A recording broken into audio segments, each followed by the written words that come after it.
What is your name and what office are you running for? My name is John Morgan and I'm running for City Councillor in Ward Ipiihkoohkanipiaohtsi. Why are you running? So I've been a city worker for the last 18 years. I've worked for Edmonton Transit, started off as a bus driver and worked my way through the system.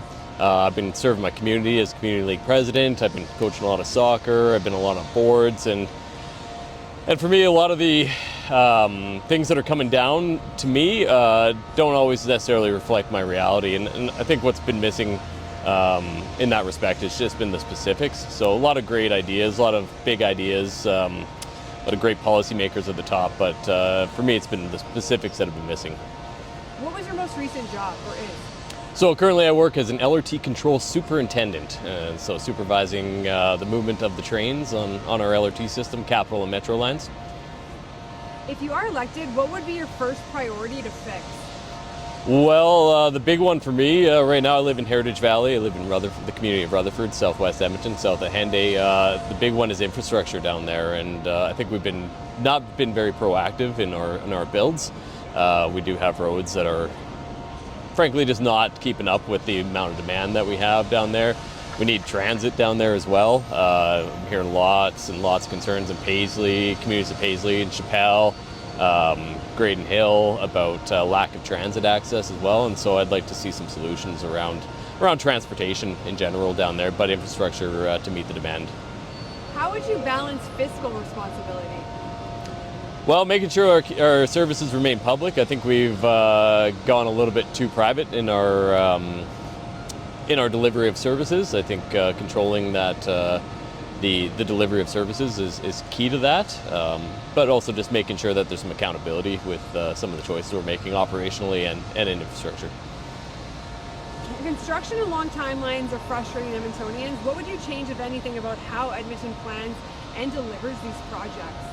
Well, again, there's been a bit of a lack of accountability, I think, in terms of delivering our projects, and I'd like to see some more monitoring of those things, a little more coordination with our projects too. Right now, we have, as an example, Ellerslie Road. One end is being worked on, the other end's being worked on. We got 111th Street with the LRT expansion coming down to Heritage Valley as well. So everywhere you turn, it's pinch points on our roads right now, and so if we can have a little more coordination with some of the projects we're doing.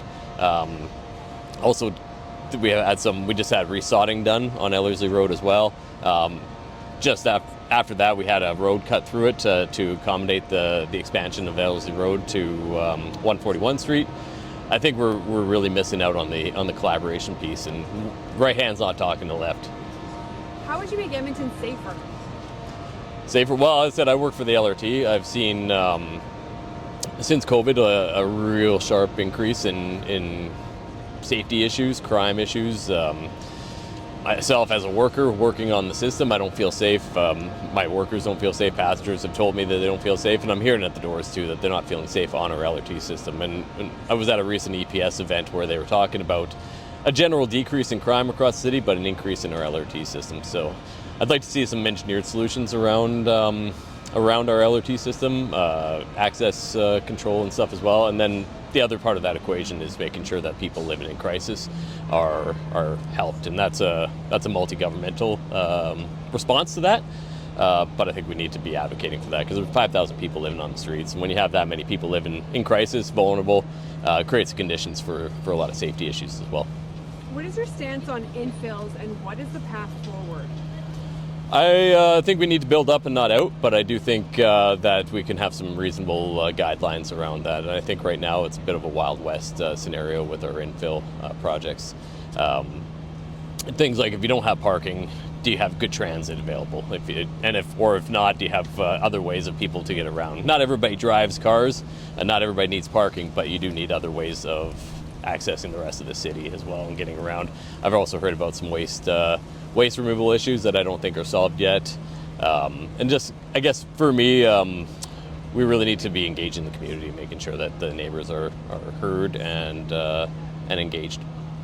What do you think of the city's relationship with the province and how it should be?